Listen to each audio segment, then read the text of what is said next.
Hey there everybody, and welcome back to Sasquatch Speaks. I am Gavisas, otherwise known as the mythical Sasquatch, coming to you today just in the nick of time. I thought I was going to mess up, and I may in fact mess up and not actually get this video out on, Thursday, July the 24th in the year of 2014. But I am certainly going to do my best and hurry up and get this done as quickly as possible. I've been trying my very best to make sure I get out at least one video every day, and I have been successful every day for the last 4 weeks, I think. I could be wrong. I'll have to check it after the video is posted. But I think I've been doing a spectacular job in that. And to it, in order to get this video out and moving along the way so I can get it to render and upload before we actually cross over into Friday the 25th. I'm going to talk today about, becoming an old man, as I tend to think I am. Before my time, perhaps, but it's just one of those things. There's something occurred to me. I mean, all of my life, and most people probably experience this at some point, and if you haven't yet, you will, up until probably about 2 years ago, everyone that I met was always older than me. They had more experience, they were age-wise, or they knew more, they had more knowledge, but everything that I did, there was always someone who I was meeting who had either more experience, more knowledge, or just more years doing it. Or just years in general.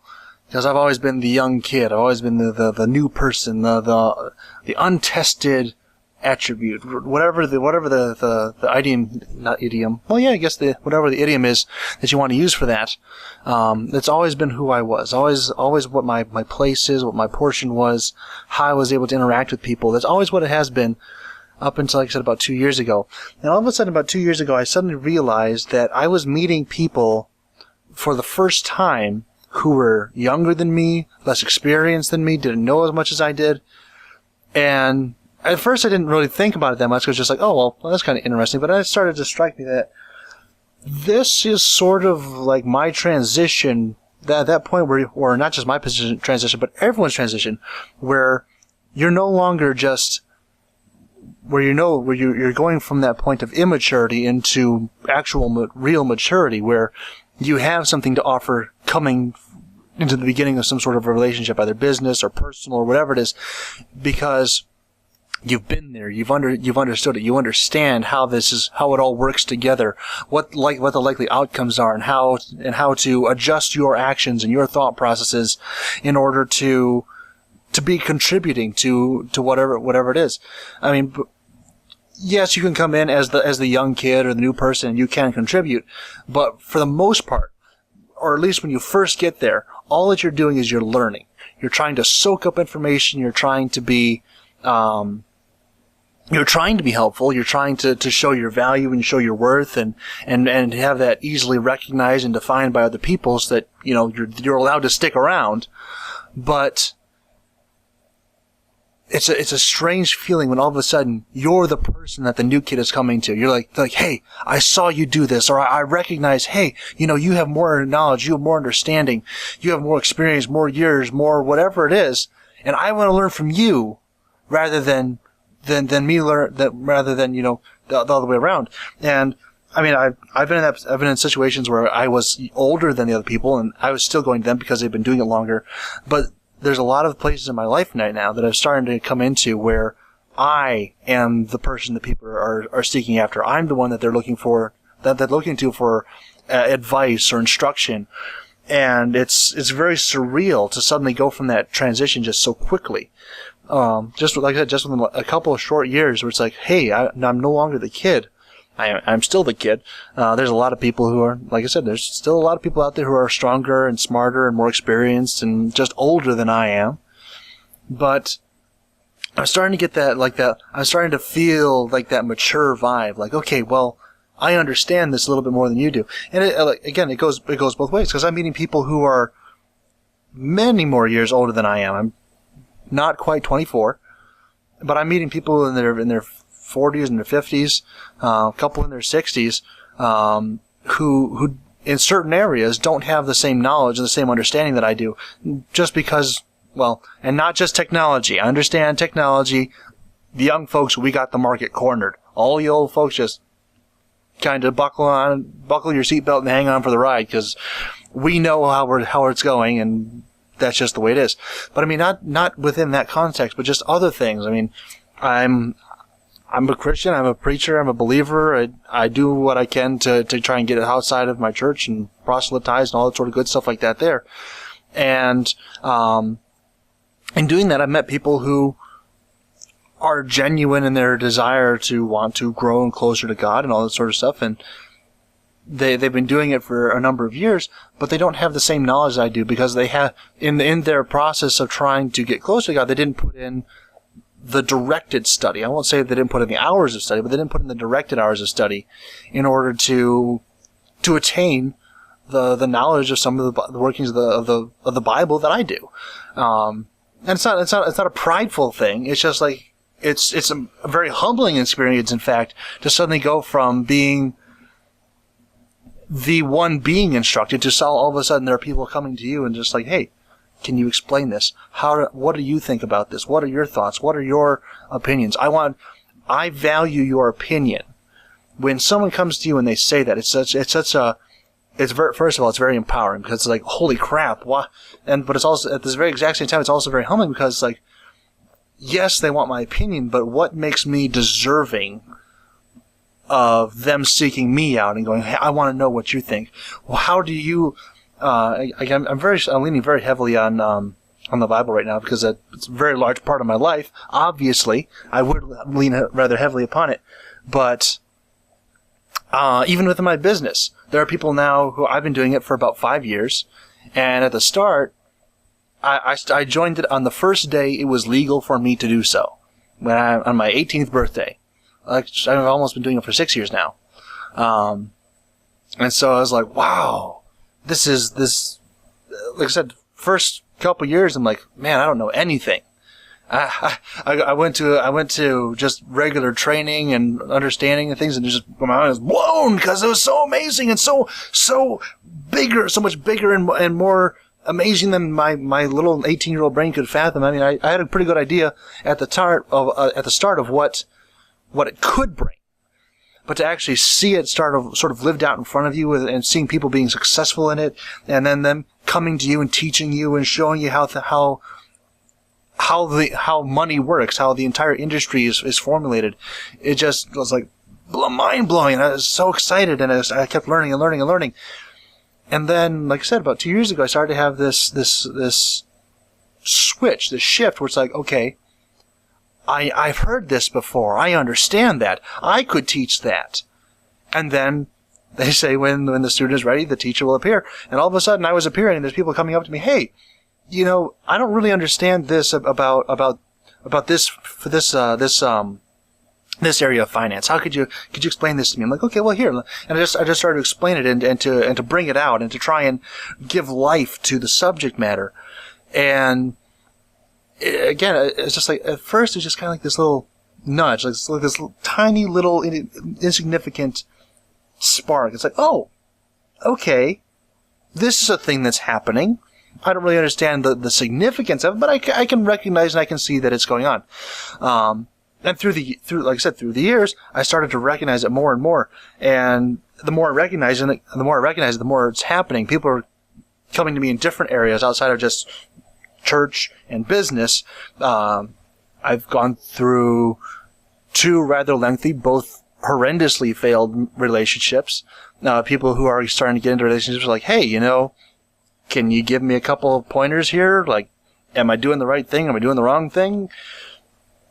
And it's just, those are really, to break it down, there are 3 things that really will define you as a person.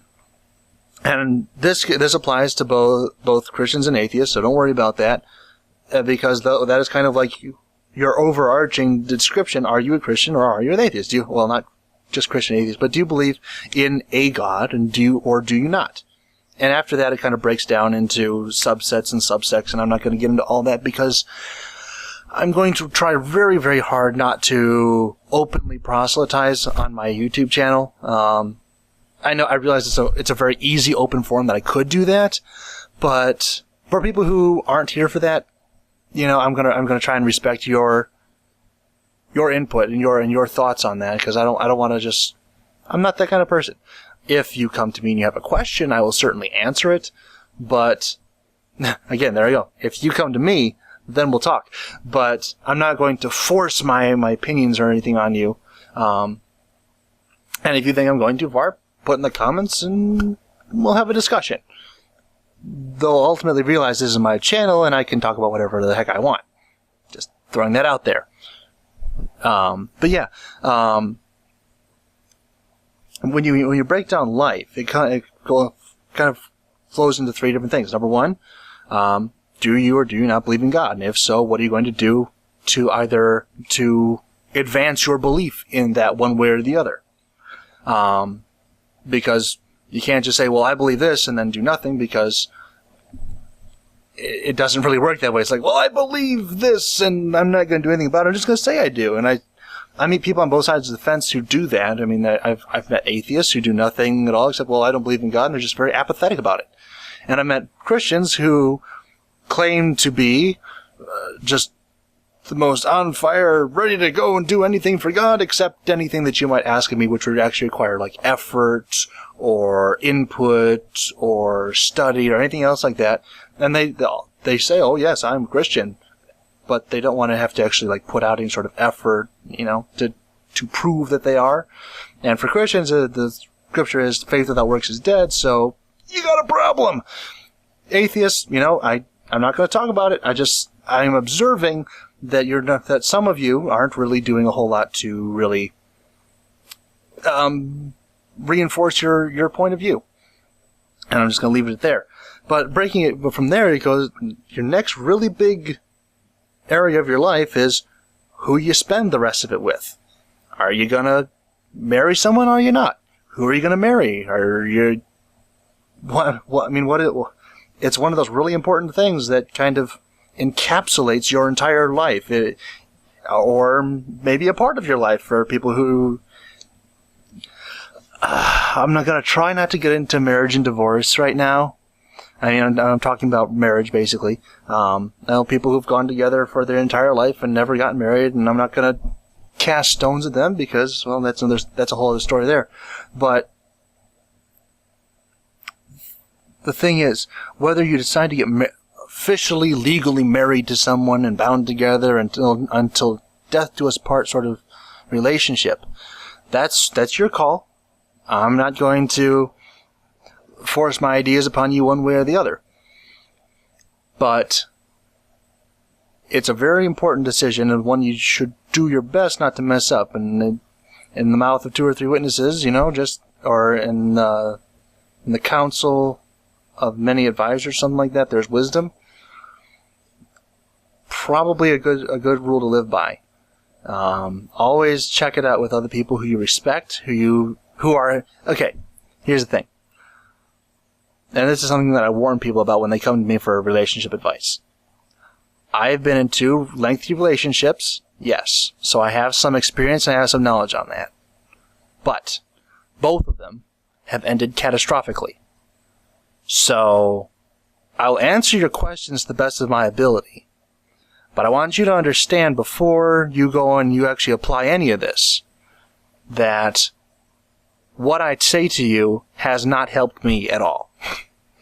There are things I've learned, but they haven't been the key. They haven't been the trick to keep these relationships together. And both of them have been with girls that I deeply, deeply cared about, who I thought, to varying degrees, the second was much more serious than the first one. But both of them were for a period of years, not months. But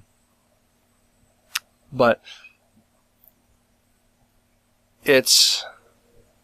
with both of them, it was a very deep, committed relationship. Both of them, at some point, I thought, okay, this is the girl I'm going to legally go and say, okay, we're married, us two, and everyone else can kind of get on board with this, or just find your way out of our lives, sort of thing.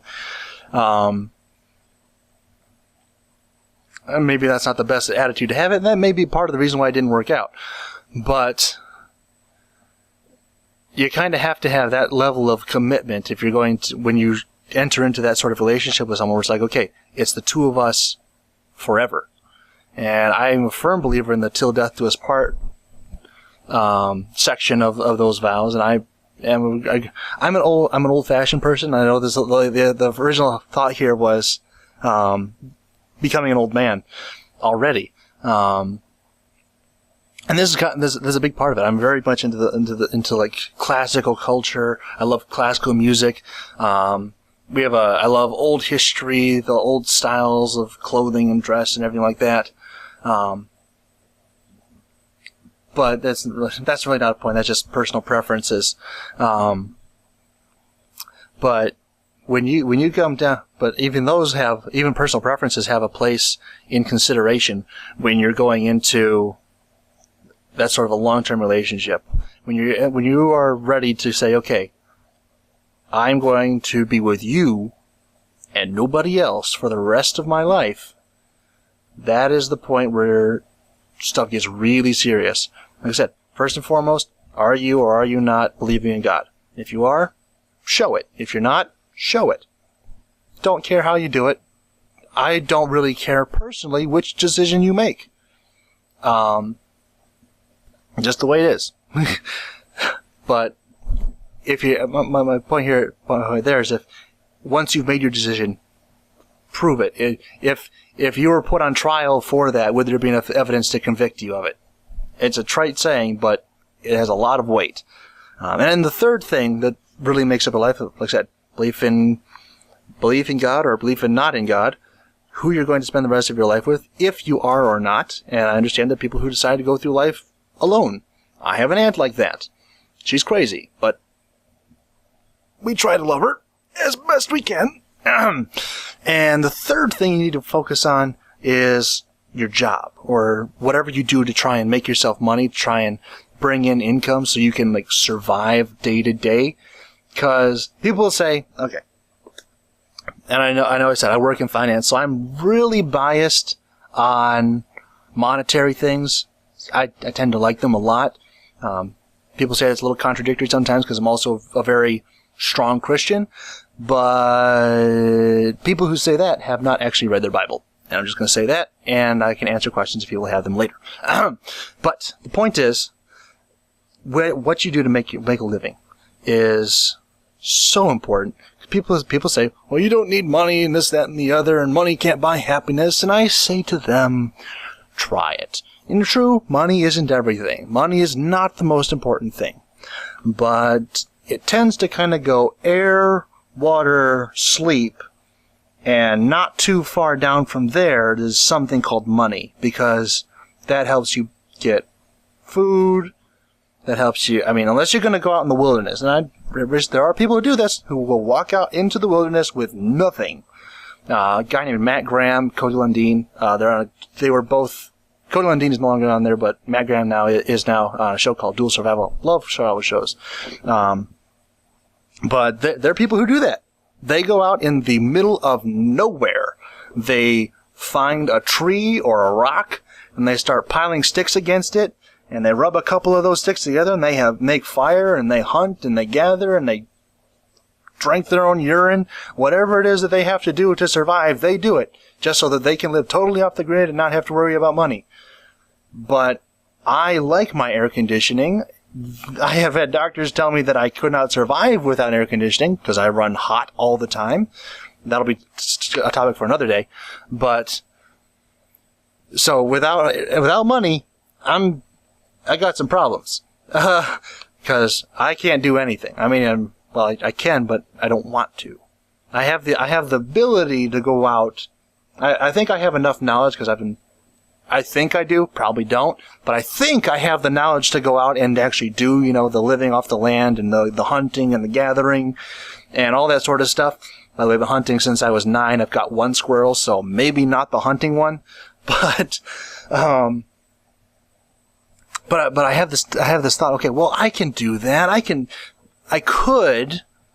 try it at least, but I don't really want to. If I have to, sure. But there's this wonderful invention, and it's called money.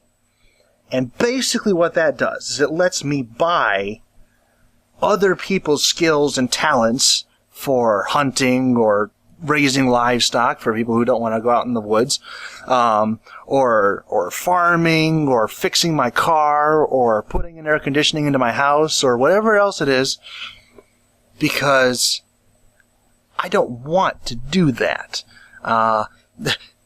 We joke that it's like a family tradition on my dad's side, because we have, going back to like when photography was invented, there was a railroad engineer, we had a lawyer, a banker, a lawyer, another lawyer, and none of them could do anything for themselves. They probably could have, if they'd wanted to, if they'd studied for it, if they had put forth the time and the effort. But they didn't have to. They had the money. They're like, well, I need a car. I'll go buy it. Oh, it broke down. Here, you fix it for me. Here's money, your time, your skill, your effort. You do it for me. Money, people talk about money as being some sort of like villainous thing. And the Christians are really bad about this because, the love of money is the root of all evil. And they always quote that and they just say money is the root of all evil. And I get really upset when they do that because they clearly haven't read their Bible properly. But that's another personal thing that will have to be discussed later. But yeah, money is a form of is just a medium of exchange. It has no value on its own. It's just saying I have something which allows me to get something from you, which will in turn allow you to get something from someone else that you don't have any technical skill in.